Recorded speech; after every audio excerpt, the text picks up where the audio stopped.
toda lengua va a confesar que Jesús es el Señor, y es el anhelo de nuestro corazón que un día, pronto, toda rodilla se va a doblar y toda lengua va a confesar que Jesús es el Señor. Así que estamos contentos de poder estar aquí una vez más. Saludos de parte de Eduardo, de la iglesia. Y es un privilegio poder compartir la palabra del Señor en esta congregación que tanto amamos. Y yo voy a ser osada y voy a pedir a las 4 personas que están sujetando la pared de atrás que no se va a caer. Laura, Esther and company, que se sienten. Es bueno sentarse aquí adelante. Así que porque, no sé, yo digo, a lo mejor se cae la pared y están todas sujetando la pared, pero creo que no. Y yo te invito a que abras conmigo en Josué capítulo 24. En esta mañana vamos a ver unos versículos de Josué capítulo 24. Y como hemos dormido una hora más, creo, ¿no? La mayoría de nosotros ha dormido una hora más. Tengo una hora más. Así que no se preocupen, espero que hayan hecho el pollo o la ensalada antes de venir aquí. Amén. Pues vamos para allá, para su casa todos. Probablemente el libro de Josué es uno de los libros más históricos, más conocidos de toda la Biblia. Si yo le preguntase de qué va Josué, todo el mundo diría... Muy bien, gracias, porque es uno que está despierto por lo menos. La entrada del pueblo de Israel en la tierra prometida después de 30 años. Y en esta mañana vamos a meditar en uno de los pasajes más tremendos del pueblo de Israel en el capítulo 24 del libro de Josué. Y dicen los eruditos, antes de leer el pasaje, dicen los eruditos que la vida de un hombre o una mujer es la suma de todas las decisiones que ha tomado consciente o inconscientemente a lo largo de su vida. De hecho, dicen los eruditos que tomamos más de 2.500 decisiones de promedio por un día. Y tú dices, ¿2.500? Sí. Si te paras a pensar por un minuto sin darte cuenta, en esta mañana has tomado más de 10 decisiones hasta que has llegado aquí. Por ejemplo, has tenido que decidir si te levantabas o no. Algunos se han quedado en la cama seguramente. Has tenido que decidir si te duchabas o no, y espero que la decisión haya sido correcta y apropiada por amor a los hermanos, ¿verdad? Has tenido que decidir si desayunabas café con leche y tostadas en tu casa o venías a la cafetería de la iglesia a desayunar. Has tenido que decidir si te ponías la camisa azul, negra, blanca o lila, o te pasa como a mí, que todos los domingos vamos con lo mismo, así que no tengo que decidir mucho. Pero has tenido que decidir un montón de cosas hasta que a las 12 de la mañana más o menos estás aquí hoy sentado. Y quiero que me acompañes y vamos a ver uno de los pasajes, como he dicho antes, más trascendentales en la vida del pueblo de Israel que se encuentra en Josué 24. Porque vamos a pararnos solamente en 2 versículos, pero que nos van a llevar en esta mañana a tomar una por lo menos, de las 2.500 decisiones que tú tomas a lo largo del día. Así que sitúate en Josué 24, que dice así, versículo 14 y versículo 15. Ahora pues, temed al Señor y servidle con integridad y en verdad, y quitad de entre vosotros los dioses a los cuales sirvieron vuestros padres al otro lado del río y de Egipto, y servid al Señor. Y si mal os parece servir al Señor, escogeos hoy a quien sirváis. Si a los dioses a quienes sirvieron vuestros padres cuando estuvieron al otro lado del río, o a los dioses de los amorreos en cuya tierra habitáis, pero yo y mi casa serviremos al Señor. Ahora, hermanos, quiero que te pares por un minuto. Yo me imagino a Josué en el valle de Siquem pasando una circular esa mañana, o el día antes, porque a nosotros casi hay que avisarnos el día antes. Una circular que decía algo así. Si la puedes poner, querido pueblo de Israel. Si no se ve el power, puedes apagar las luces, yo no tengo problema. Querido pueblo de Israel, soy Josué. Y quiero decirles que quedan todos convocados a la última reunión, a la escucha del último de mis sermones. Así que llamo a los mayores, a los grandes, a los pequeños, a los niños, a las niñas, a una santa convocatoria en el Valle de Siquem a las 11 de la mañana, hora del culto en Puente Genil. Por favor, no lleguen tarde. Postdata. Apaguen sus móviles, firma el viejo Josué. Para los que estamos un poco pegados de geografía bíblica, el Valle de Siquem, o la ciudad de Siquem, es mencionada 48 veces en la Biblia. Estaba ubicada entre el monte Ebal y el monte Gerizim. en el centro de Israel, en la provincia de Samaria, al sureste de Samaria. Fue la primera capital del reino del norte en la división de los reinos tras la muerte de Salomón. Y es interesante porque en este valle de Siquén no solo ha sido escogido por Josué para dar su último sermón, sino que a lo largo de la historia bíblica, en este valle aparecen un montón de circunstancias y un montón de hechos o eventos espectaculares. Por ejemplo, es la primera vez que encontramos a Dios hablando con Abraham en Génesis capítulo 12. Cuando lo saca de Ur de los Caldeos, lo lleva al valle de Siquén y ahí por primera vez Dios le dice a Abraham: a tu descendencia voy a dar esta tierra. En el valle de Siquén es el mismo valle, en este mismo lugar donde 430 años más tarde de la muerte de José, sus huesos por fin son enterrados. Él les había dicho: cuando salgáis de Egipto, llevad mis huesos y enterrarlos en la tierra de Israel. Y es en este valle donde 430 años después, más 40 años dando vueltas por el desierto y cargando los huesos de José, de repente conquistan la tierra prometida y sus huesos son enterrados en Josué capítulo 24, lo puedes ver. Y es el mismo valle que va a escuchar el último sermón del que ha sido su líder durante los últimos 30 años. Algunos eruditos o teólogos lo llaman el sermón de la despedida, porque después de este sermón, ¿sabes qué le pasa a Josué? Muere. Pasan unos días, una semana, no sabemos bien el tiempo, pero el versículo más tarde de este sermón dice: y siendo a la edad de 110 años, Josué muere. Así que estamos en el último sermón y él en este último momento dice al pueblo: escogeos hoy a quien sirváis. Vuestros padres sirvieron a los dioses, pero escogeos vosotros hoy a quien sirváis. Y con esta frase en mente, hermanos, porque el título de esta predicación es Decisiones entre la vida y la muerte. Vamos a orar. Padre, gracias te damos en esta hora, porque tu palabra es verdad, Señor, siempre es verdad, Señor. Te rogamos que tú bendigas nuestras vidas, bendigas nuestros corazones, bendigas, Señor, todo lo que tú quieres hablarnos en esta hora. Abre nuestro corazón, abre nuestra mente, Señor. A pesar de cada uno de nosotros, a pesar de mi Señor, abre nuestro corazón, Señor, y háblanos, Señor, en el nombre de Jesús. Amén.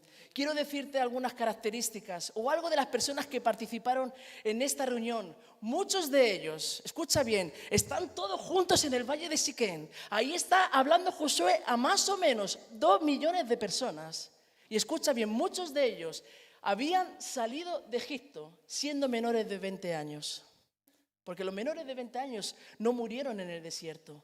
Algunos de ellos habían nacido en medio del desierto durante esos 40 años que Dios castigó al pueblo de Israel.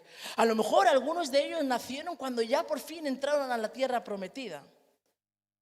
Pero ahí había más o menos, según los que cuentan, 2 millones de personas. Ahora, fíjate algo más de estos que estaban aquí en esta reunión. Algunos de ellos, los que habían salido de Egipto menores de 20 años, vieron maná caer durante 40 años. Vieron codornices caer cuando se quejaron contra Dios y le dijeron: queremos carne. Vieron cómo el agua amarga de Mara se convertía en dulce. Vieron cómo la roca empezó a salir agua de la roca cuando Moisés la golpeó en vez de hablarla. Vieron cómo antes de cruzar el río Jordán, cuando ya van a entrar a la tierra prometida, el Señor los para, abre el río, ellos pasan. Y el Señor los para que se circunciden en Gilgal, para recordarles que el Dios de Israel seguía estando con ellos. Que el Dios de Abraham, el Dios de Isaac y el Dios de Jacob seguía estando con su pueblo Israel. Los que entraron a la tierra prometida, ¿sabes lo primero que vieron? Vieron como las murallas de Jericó caían. ¡Wow! No tuvieron que tirar ni una flecha, solo darle vueltas a la ciudad durante 7 días. Y el 7º día dar 7 vueltas y gritar. Y la ciudad más imponente de ese momento se cae a pedazos. Y ellos entran y la conquistan. No solamente vieron como Jericó cayó, sino como todas las naciones, como los heteos, los amorreos, los fereceos, los jebuseos, los gergeseos y todos los feos, Dios se los dio a ellos para que la conquistaran. Naciones, por otro lado, que Dios les había dicho que las echaran y nunca las echaron, desobedeciendo a Dios. Así que en el último aliento de su vida, Cuando el pueblo de Israel se ha sentado, cuando por fin han conquistado, como ha dicho nuestro hermano, la tierra prometida, cuando por fin ellos han repartido la tierra y tienen paz, Josué se para y dice: venid, tengo que hablar con vosotros. Tiene una carga especial, Josué, por las decisiones que el pueblo va a tomar a raíz de su muerte. Y hermanos, Josué les pone entre la vida y la muerte. Escogeos hoy a quién sirváis. Y en esta mañana, la carga que Dios puso en mi corazón y el deseo de mi alma, que cuando tú esta mañana salgas de esa puerta, de la puerta de tu iglesia, sepas a quién vas a escoger. Sepas a quién quieres servir. Sepas a quién quieres ir en pos de Él. Porque hermanos, yo no sé tú, pero yo creo, y yo lo digo, no solo lo creo, sino que lo afirmo fehacientemente, no podemos servir a dos señores. O estamos con Cristo, o estamos en Cristo y vivimos para Cristo, o estamos en el mundo, con el mundo y vivimos para el mundo. Y esa es la decisión que ellos iban a tomar. Y tú que eres parte de la iglesia de Puente Genil o de los pueblos de alrededor, da igual si eres español, brasileño, colombiano, rumano, da igual, o de otra nación, hoy tienes que decidir, hoy estás en el Valle de Siquén para decidir a quién quieres servir. Ahora, si hubiésemos leído todo el pasaje entero, y te invito a que lo hagas en tu casa, Josué le da dos razones en base a qué tenían que tomar el pueblo de Israel esta decisión. Si estaban en duda, probablemente de los 2 millones de personas que estaban ahí, muchos de ellos habían inclinado su corazón a la idolatría. Muchos de ellos estaban en duda seguramente, porque Josué les dice: habéis servido a los dioses de vuestros padres. Si estaban en duda, Josué les da una razón para tomar la decisión. Y si en esta mañana tú estás en duda, si sigues al Señor, si vas a seguir al Señor o no vas a seguir al Señor, primer punto de esta predicación, hermanos: haz memoria. Haz memoria. Y dentro de estos puntos voy a decir 5 cosas en las cuales el pueblo de Israel tenía que hacer memoria, y tú y yo tenemos que hacer memoria. En primer lugar, si ellos tenían dudas a quién elegir, Josué les recuerda desde el versículo 1 de este capítulo todo lo que Dios había hecho por ellos. Josué les da toda una cátedra, o lo que yo llamaría en clase una línea del tiempo, de todos los eventos, de todas las espectacularidades que ellos han visto durante 70 años, desde que salieron de Egipto hasta que Josué está dando su último sermón. Han visto a Dios hacer milagros que ni tú ni yo hemos visto. Han visto a Dios abrir el mar para ellos pasar en seco. No solo una vez, 2 veces, el mar rojo, y el río Jordán. Han visto cómo Dios ha traído comida durante 40 años. Han visto cómo su calzado y su ropa nunca envejecieron. ¡Wow! Y Josué les tiene que decir: si estás todavía dudando, tienes que recordar. Lo primero que tienes que recordar, Israel, versículo 2, acuérdate, Israel, que tu trasfondo era idólatra. Si no sabes todavía a quién elegir, acuérdate que tu trasfondo es idólatra. Dice el versículo 2 de este mismo capítulo, si lo tenéis ahí abierto: y dijo Josué a todo el pueblo: así dice Jehová, Dios de Israel, vuestros padres habitaron antiguamente al otro lado del río, esto es Taré, padre de Abraham, y a Nacor, y servían a dioses extraños. Lo que Josué le está diciendo al pueblo de Israel: acuérdate, Israel, que cuando Dios llamó a tu padre Abraham, era un idólatra, sirviendo a dioses extraños. Recuerda, Israel, que cuando yo te llamé, cuando tu corazón estaba lejos de mí, cuando tú estabas adorando a otros dioses, es cuando yo te llamé. Acuérdate, Israel, que cuando yo saqué a Abraham de Ur de los Caldeos, él no me conocía y adoraba a otros dioses. Y hermanos, ¿no es cierto que antes de que Dios nos llamase, nuestro trasfondo también era idólatra? No es cierto que a veces todavía tenemos ese trasfondo idólatra, que adoramos otras cosas antes que al Señor.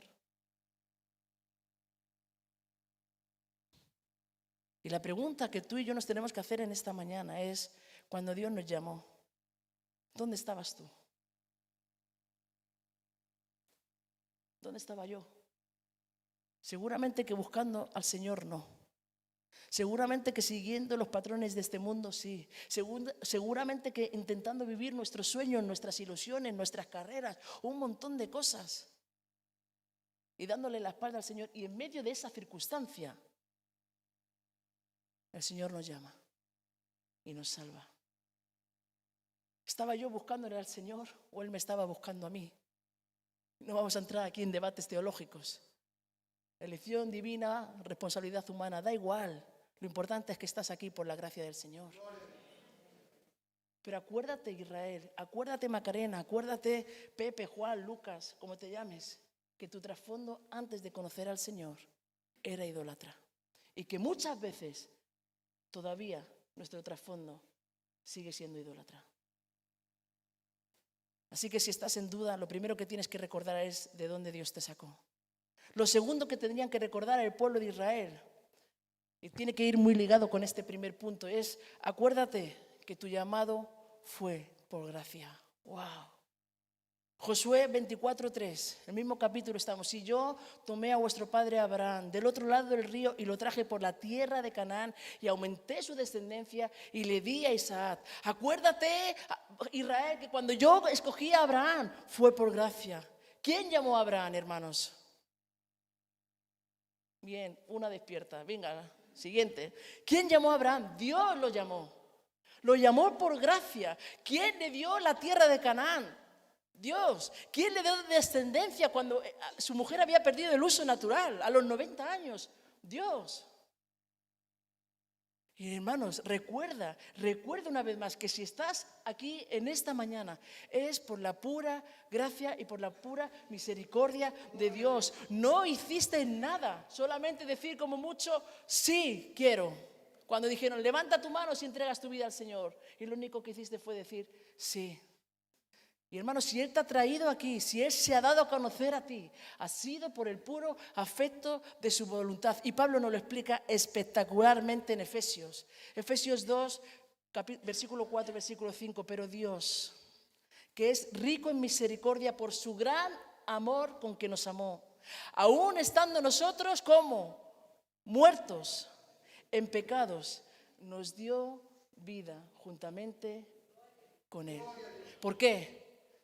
Versículo 8, porque por gracia sois salvos, por medio de la fe, y esto no es de vosotros, sino es don de Dios. Y si no lo habían entendido los efesios, entonces a los romanos, en la carta de Romanos, les dice todavía algo más espectacular. Romanos capítulo 9, porque no depende del que quiere ni del que corre, sino de Dios que tiene misericordia.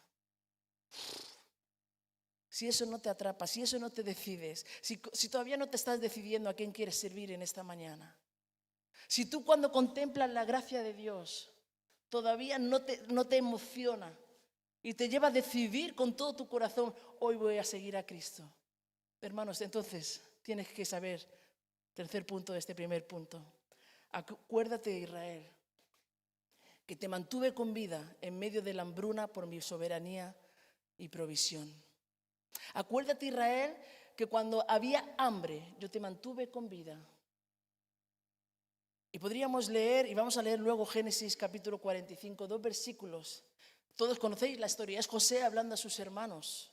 Cuando él se da a conocer, después de un montón de años en Egipto, después de ser aborrecido por sus hermanos, vendido por ellos a unos mercaderes, llevado a Egipto, acusado falsamente, metido en la cárcel y olvidado en la cárcel, puesto en tentaciones, es la soberanía de Dios que le lleva en todo ese proceso. Y dice Génesis 45, 5 y 7, pero ahora es Josué hablando a sus hermanos, no se aflijan más, ni se reprochen el haberme vendido, pues en realidad fue Dios quien me mandó delante de ustedes para salvar vidas. Por eso Dios me envió delante de vosotros para salvarles la vida de manera extraordinaria y de ese modo asegurarles descendencia sobre la tierra.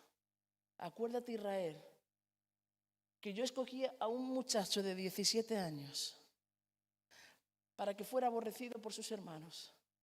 Un muchacho de 17 años para que fuera vendido por sus hermanos y llevado a tierra extranjera. Acuérdate de Israel que cuando él me estaba siendo fiel en la casa de Potifar y acusado falsamente, lo metí en la cárcel durante una buena temporada para que tú te mantuvieras con vida en medio de la hambruna de Egipto. Fue la soberanía de Dios la que te trajo del norte, del sur, del este o del oeste. Es la soberanía de Dios la que usó circunstancias y la que usa circunstancias en nuestras vidas. Cambia los tiempos, gira los planes para llevarnos a lugares que nunca hubiéramos pensado ir, solamente porque el deseo de Dios era encontrarse contigo.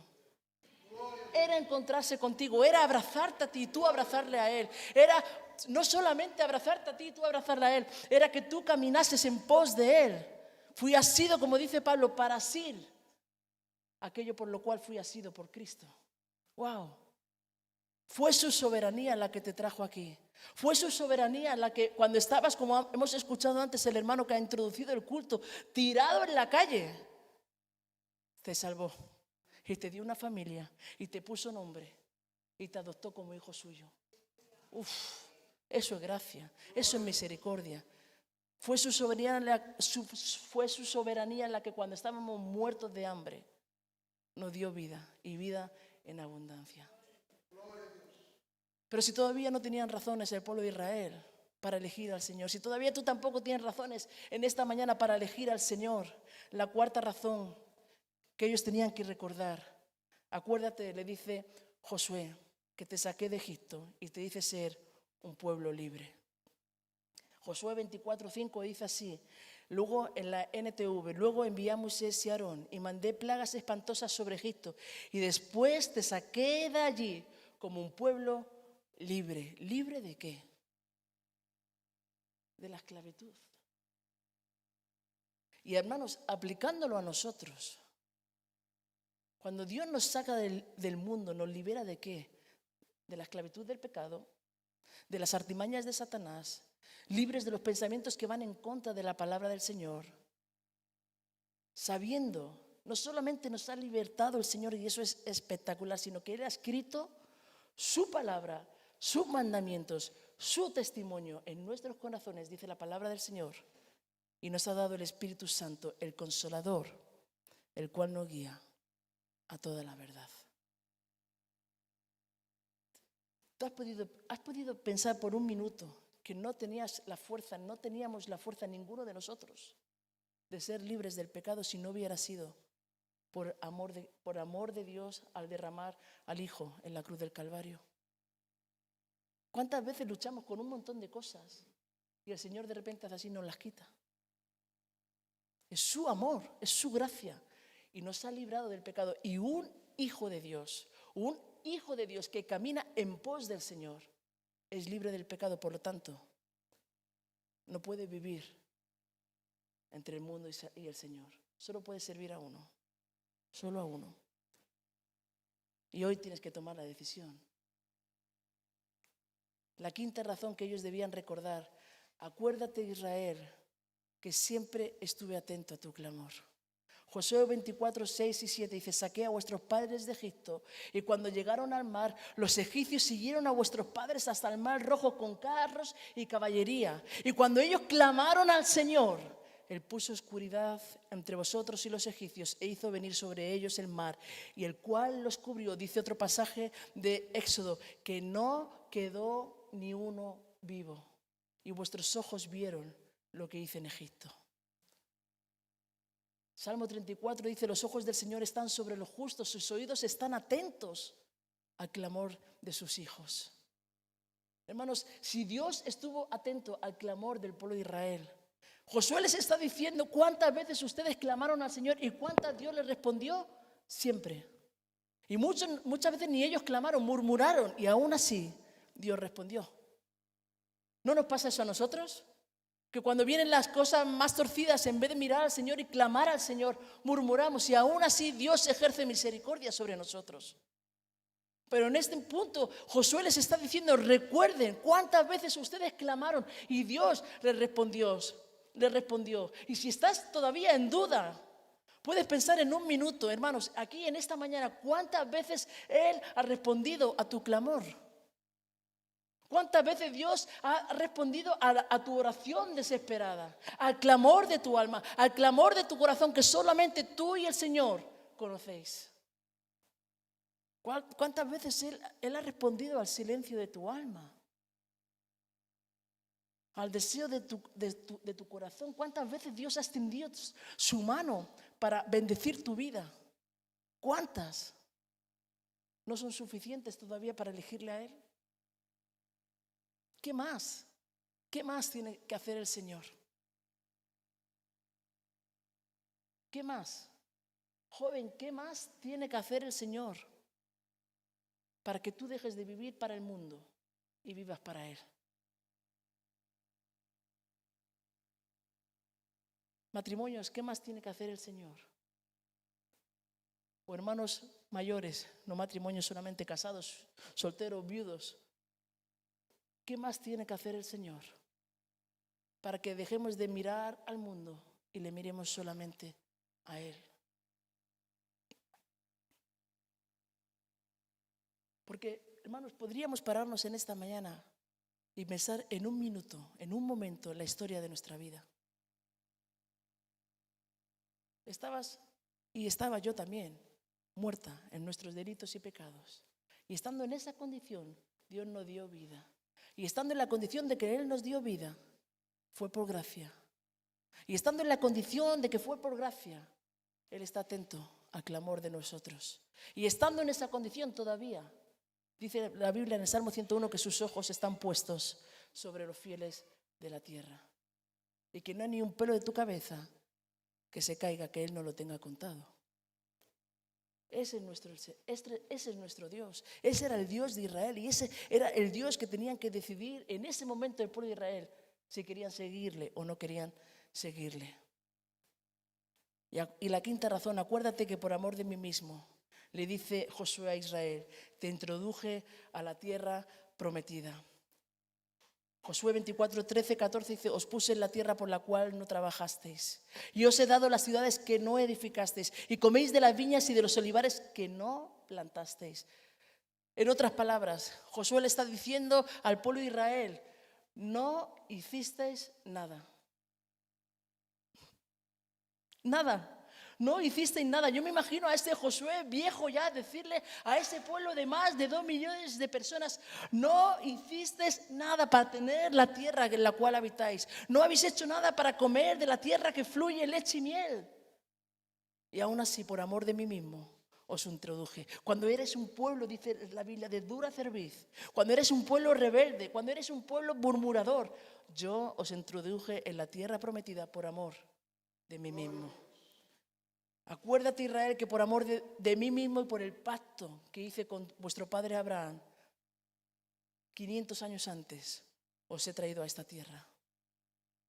Así que cuando Josué presenta esta línea de bendición hacia Israel, durante los primeros versículos de este capítulo, como hemos visto, todo el pueblo de Israel, ¿saben lo que dice? Hermano, lo hemos leído. Todo el pueblo de Israel dice, pues nosotros también vamos a servir al Señor. Él dice, yo y mi casa serviremos al Señor. Y todo el pueblo de Israel responde, nosotros también vamos a servir al Señor. Yo me imagino a ese pueblo. Claro, 2 millones de personas. Imagínate, si 100 que estamos aquí hacemos mucho ruido, imagínate 2 millones de personas en un momento emocional, en un momento donde Josué les está recordando todo lo que Dios ha hecho por ellos. Ellos gritan a viva voz, y lo pueden leer en el versículo 18 y 19, nosotros también vamos a servir al Señor. Versículos 16, 17, 18 y 19. ¿Y saben lo que le dice Josué? No vais a poder servir al Señor. ¡Wow! ¿Te imaginas? ¿Te imaginas a Josué, al líder de Israel? Tiene a todo el pueblo ya alborotado, todo el pueblo emocionado, todo el pueblo que dice, vamos, ahora sí, vamos a dejar a los dioses, y vamos a servir al Señor. Y Josué le dice, no vais a poder. En medio de ese momento de emoción, yo me imagino a este Josué ya viejo, Tenía 110 años, arrugado como las pasas que nos comemos en Navidad, con el bastón, después de estar andando 70 años ahí, 40 por el desierto, más 30 conquistando la tierra prometida. Decirle, no vais a poder servir al Señor. Qué bajón. Hubiera sido, me imagino a ese pueblo de Israel enmudecido. Que no. Y te voy a dar la razón por la cual no vas a poder servir al Señor. Y la razón está en el versículo 18 y 19. Yo te invito a que estés conmigo ahí. Versículo 19, perdón. Entonces Josué dijo al pueblo, no podréis servir al Señor. Y te voy a dar la razón por cuál no.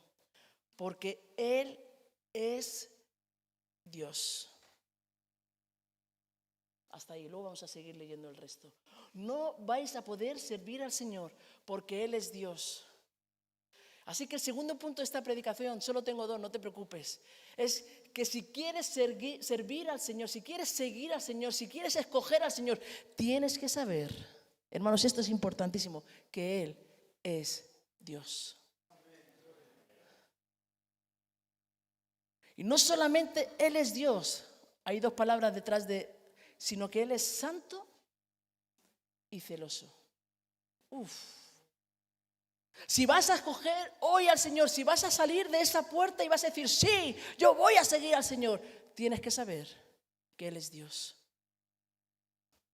Si vas a proclamar al mundo, yo con Cristo, tienes que saber que no solamente Él es Dios, que Él es santo y es celoso.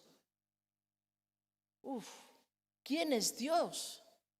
A veces, hermanos, yo no sé, pero yo a veces tengo la sensación, y yo doy clases, y a veces tengo la sensación que los adolescentes a los cuales doy clases piensan que Dios es un llavero.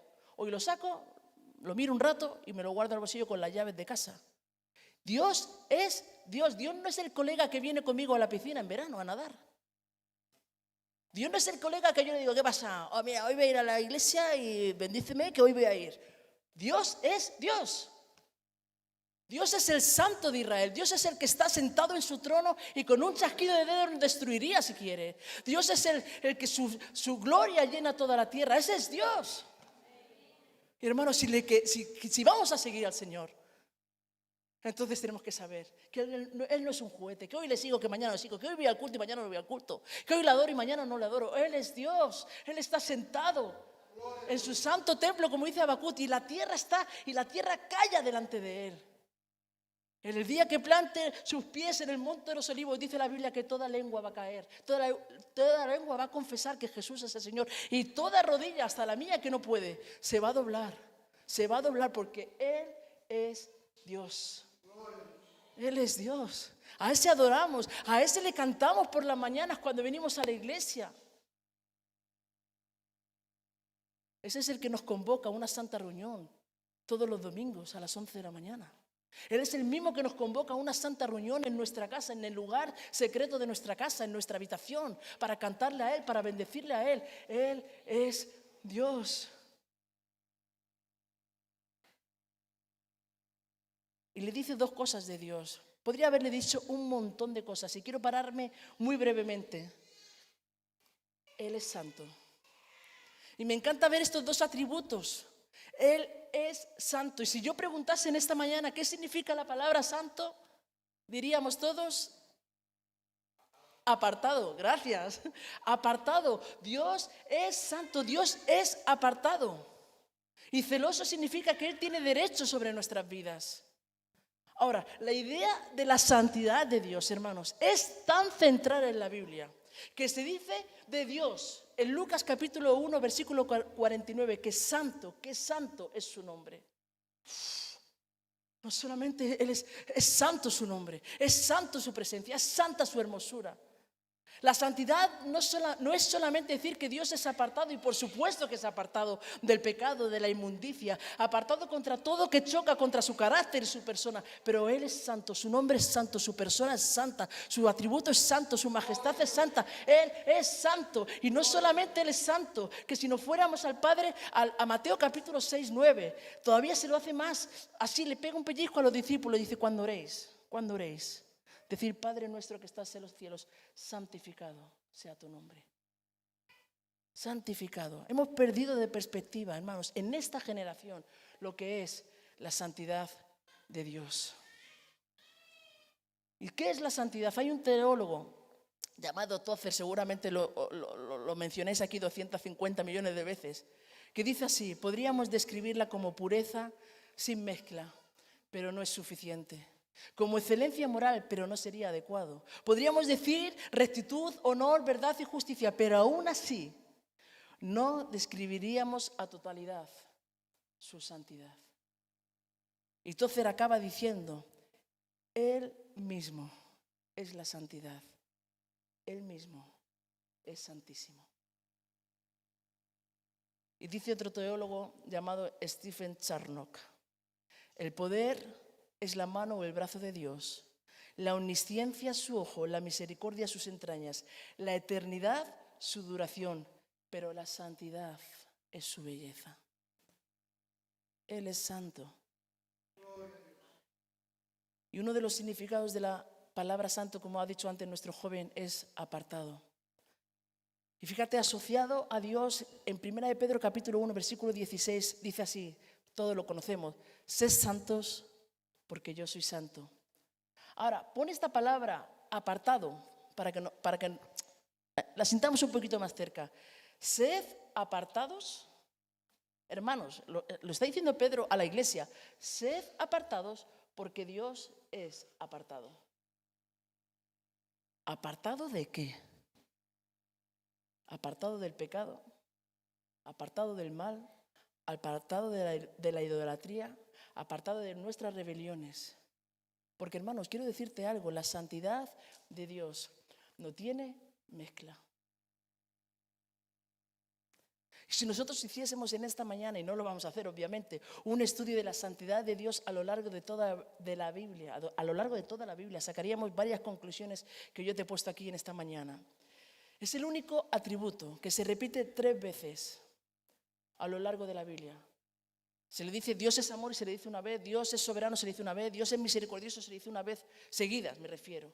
Pero dice la Biblia que los ángeles, los arcángeles y los 24 ancianos se postran todo el día diciéndole santo, santo, santo Jehová de los ejércitos. Es un requisito de Dios para verle a Él. Hebreos 12:14, seguid la santidad sin la cual nadie verá al Señor. Y puedes pensar, bueno, a ver, si supieras los tiempos que vivimos, tampoco tienes que ser tan estricta. Bueno, pues si quieres arrancamos la página de la Biblia. Pero la Biblia dice en Hebreos capítulo 12, versículo 14, seguid la santidad sin la cual nadie verá al Señor. Tercer punto, es un requisito de Dios para caminar en nuestro día a día. 1 de Pedro 1, sed santos en toda vuestra manera de vivir. ¿En cuánta manera? Dice Pedro, en toda. Sed santos, Señor, en toda nuestra manera de vivir. Si yo te voy a escoger a ti, ¿tengo que ser santa en toda nuestra manera de vivir? Sí. En tus conversaciones, en tu vida, en tus pensamientos, en tu día a día, en tu trabajo, en el instituto, en la universidad, en donde estés. Tienes que ser santa y santo en toda tu manera de vivir. No, es imposible. Déjame probar un poco el mundo. Degustar las cosas de este mundo. Hermanos, si fuera en mi congregación, ¿sabes lo que yo te diría? Si usted quiere probar las cosas de este mundo, vete. Y espero que nadie se vaya porque entonces Luis Pablo ya no me invita más. Pero, hermanos, si usted quiere estar aquí con Dios los domingos a las 11 de la mañana y el lunes quiere estar viviendo el mundo por la misericordia de Dios, vete. Porque estás pisoteando la sangre de Cristo. O estás con Cristo o estás sin Cristo. Él es santo. Y tú puedes decir, bueno, pero bueno, a mí yo vivo como me dé la gana. vete. Si quieres vivir en este mundo, degustar las cosas de este mundo, regocijarte en la pocilga de este mundo, por favor, por las misericordias de Dios, la iglesia es la esposa de Cristo. No la manches, no la manches, no la manches. Vivimos en un pueblo. Yo vivo en un pueblo. Y cuando alguien de la iglesia no vive conforme a los parámetros del Señor, ¿sabes quién sufre? Cristo, por supuesto. La iglesia. La iglesia. Y esto es un pueblo también. La iglesia. No tienes que escoger hoy en esta mañana.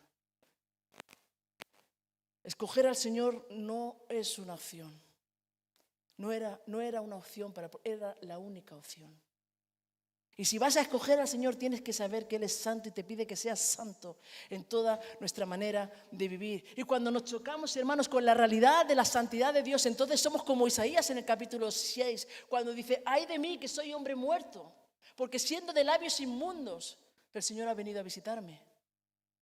Y cuando nos chocamos con la santidad de Dios y con la persona de Cristo y con la persona del Señor, entonces podemos decir como Pedro, ¿a quién iré? ¿A quién iré si solamente tú tienes palabras de vida eterna? O ese mismo Pedro que dijo, apártate de mí, Señor, que soy pecador. O como Moisés cuando se encontró con la presencia de Dios y su santidad en medio de esa zarza ardiendo, y el Señor dice, párate Moisés, quítate el calzado de tu pie porque el lugar que pisas santo es. Y él se cubrió su rostro porque tuvo miedo, dice la Biblia, de mirar al Señor. O como Pablo en Hechos capítulo 9, cuando se encontró con la gloria del Señor, con la majestad de Dios, su siguiente pregunta, ¿sabes cuál fue de Pablo? ¿Qué quieres que yo haga? ¡Wow! Señor, ¿qué quieres que yo haga? Pues estoy persiguiendo a los cristianos, soy un fenómeno en Israel. Pero me he encontrado con la santidad de Dios, con su majestad, y entonces solamente puedo decir al Señor, Señor, ¿qué quieres que yo haga? La conversión, el encontrarte con el Dios 3 veces santo marca un antes y un después en tu vida. Por eso, hermanos, días atrás estaba recordando esta canción que cantábamos hace un montón de años y seguimos cantándola, modernizada, eso sí, pero antiguamente la cantábamos a 4x4. He decidido seguir a Cristo. Así, como militares la cantábamos antiguamente, ahora ya la hemos modernizado. Y no vuelvo atrás, no vuelvo atrás. La cruz delante y atrás el mundo. Y a veces decimos, la cruz donde quepa y delante el mundo. No, la cruz delante y atrás el mundo. Y yo no vuelvo atrás, no vuelvo atrás. Y cuando yo era niña cantábamos en la iglesia, que yo creo que era autóctona de nuestra iglesia, nada de este mundo no quiero nada. Lo que quiero es a mi Señor. Y con eso ya me basta. Ya me basta.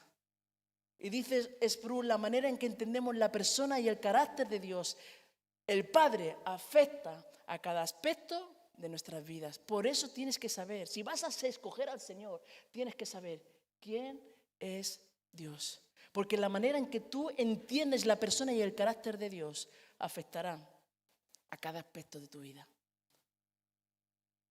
Si tú entiendes que Dios es un juego, vivirás un evangelio de juguete.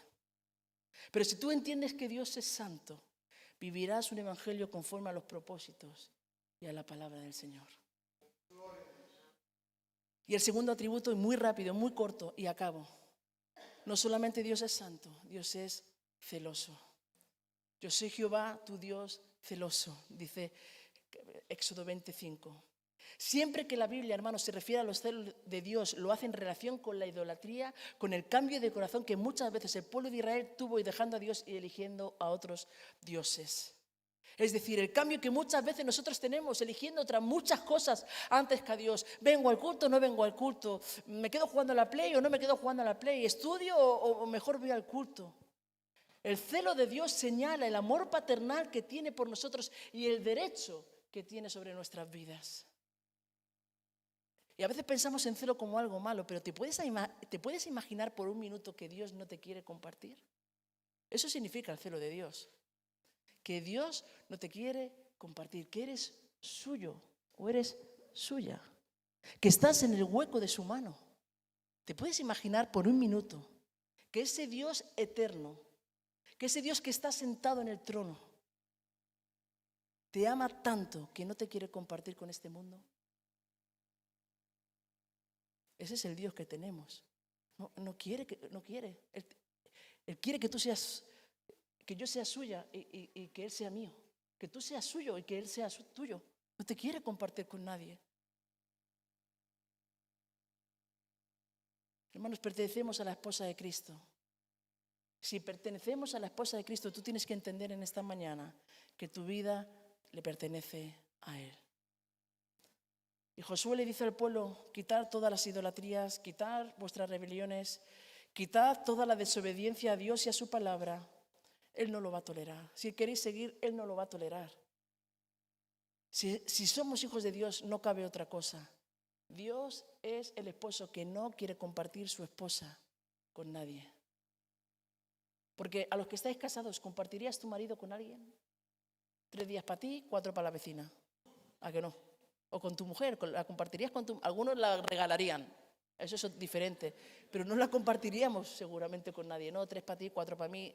Y si pierde el Madrid, para ti. Como ayer, pues para ti. ¿Sabes? No. Dios no te comparte con nadie. Eres el esposo perfecto que viene a buscar a su esposa perfecta, sin mancha. Y quiero acabar volviendo al Valle de Siquén. Y no sé si hay un músico que se pueda poner ahí, por lo menos uno, y una voz, porque la voz no la tengo. Hemos cantado en esta mañana, Santo, Santo, y vamos a volver a cantar. No es santo el que vive, sino la otra. Claman al Señor, Santo, Santo. Y quiero acabar en el Valle de Siquén. Ese día era el día de la decisión. Y hoy es el día de tu decisión. Algunos de nosotros tendremos que decidir si queremos que Jesús sea nuestro Salvador o no. Si estás aquí por primera vez, Él mandó al Hijo para morir por ti. Te amaba tanto y nos ama tanto que mandó al Hijo a morir en la cruz del Calvario por ti y por mí. Ese es el mayor amor, ese es la mayor respuesta a la santidad de Dios. Mandó al Hijo por tus pecados y por mis pecados. Y hoy tendrás que decidir. El pueblo de Israel tenía que decidir. Y tú y yo tenemos que decidir si amamos al Hijo, si nos abrazamos al Hijo o no. Algunos otros tendremos que decidir para quién queremos vivir. Si vamos a vivir para este mundo o vamos a vivir para el Señor. Algunos de nosotros vamos a tener que decidir si obedecemos al llamado del Señor o mejor obedecemos a nuestros sueños, a nuestras ilusiones, a nuestros anhelos, a nuestra economía. ¿A qué vamos a obedecer? Si corremos en pos del Señor y a por su llamado, ese llamado que te quema aquí adentro y no puedes dejar de hacerlo, o corres a por otras cosas. Algunos de nosotros vamos a tener que decidir si amamos a Dios o amamos más al mundo. La última frase, y creo que está ahí apuntada, una decisión es una oportunidad para caminar en la voluntad de Dios. Es una elección, es la línea entre el cielo y el infierno. Bendición o maldición, entre morir al mundo y vivir para Cristo, o morir para Cristo y vivir para el mundo. 2 millones de personas habían en ese día en el Valle de Siquén, escuchando al viejo Moisés. Hoy seremos 80, 100 personas aquí, no escuchando a Macarena, sino escuchando al Señor, preguntarte, ¿qué vas a decidir tú? ¿Qué vas a decidir? ¿Amarme a mí o amar al mundo? ¿Obedecer mi llamado o obedecer tus ilusiones? ¿Morir por mí o morir por el mundo?